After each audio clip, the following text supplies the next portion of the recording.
ബദ്രീനാഥിലേക്കുള്ള യാത്ര തുടങ്ങിയിട്ട് കുറച്ച് സമയമായി. മഴ ചെറുതായിട്ട് ലൈറ്റ് പെയ്യുന്നുണ്ട്. നല്ല കൂൾ ക്ലൈമറ്റാണ്. ഏകദേശം 18 ഡിഗ്രി ഒക്കെ കാണുമെന്ന് തോന്നുന്നു.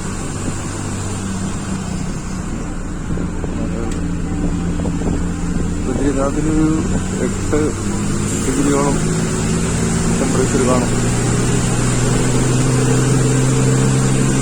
ഇടയ്ക്ക് ഇത്തരം തടസ്സങ്ങളുണ്ട്. വഴിയിൽ പാറ വീണിട്ട് കുറച്ച് ബുദ്ധിമുട്ടുണ്ടായി. എന്നിട്ട് മുന്നോട്ട് പോവാണ്.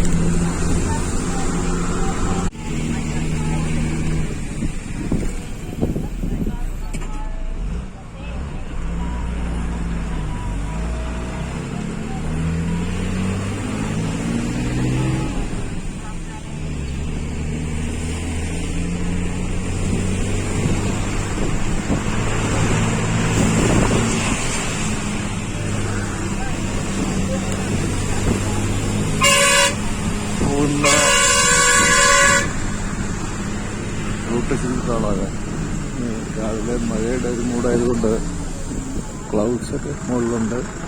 മലയുടെ എവിടെയൊക്കെ ഇറങ്ങി കിടപ്പുണ്ട്. കുറച്ചൊക്കെ താഴെ വളരെ നല്ല താഴ്ചയിൽ നദി ഒഴുകുന്നുണ്ട്. വളരെ ഫാസ്റ്റായിട്ടും വയലൻ്റായിട്ടും ഒഴുകുന്നു നദി താഴെ.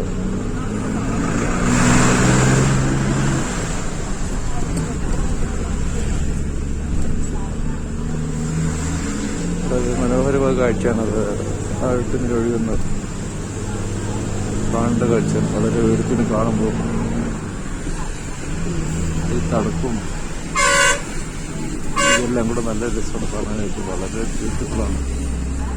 വളരെ ഉയരത്തിലൊരു പാർക്കെട്ടാണ് ഇത് കാണും. ഇടയ്ക്കല് കൊടുമുടികൾ പോലെ കാണുന്നുണ്ട്. കയറാനൊന്നും പറ്റത്തില്ല. അത് അങ്ങനത്തെ കുത്തനെയുള്ള സ്ഥലമാണ്.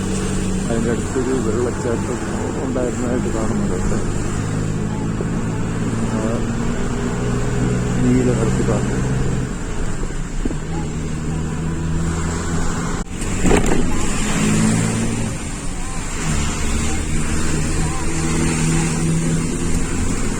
ഉപ്പൽക്കോട്ടിൽ നിന്ന് 5:30 പുറപ്പെടാൻ ഉദ്ദേശിക്കുന്നത്. എനിക്കാണ് 7:30 മറ്റാണ് പുറപ്പെട്ടത്. ആക്ച്വലി 7:30 പുറപ്പെട്ടത്. ഇവിടുന്ന് നമ്മൾ നിൽക്കുന്ന പോയിന്റിൽ നിന്ന് ഒരു 50 കിലോമീറ്റർ കാണിക്കുന്നത്. 2 മണിക്കൂർ ഈ മൗണ്ടൻ റോഡിൽ കൂടെ യാത്രയുണ്ട്.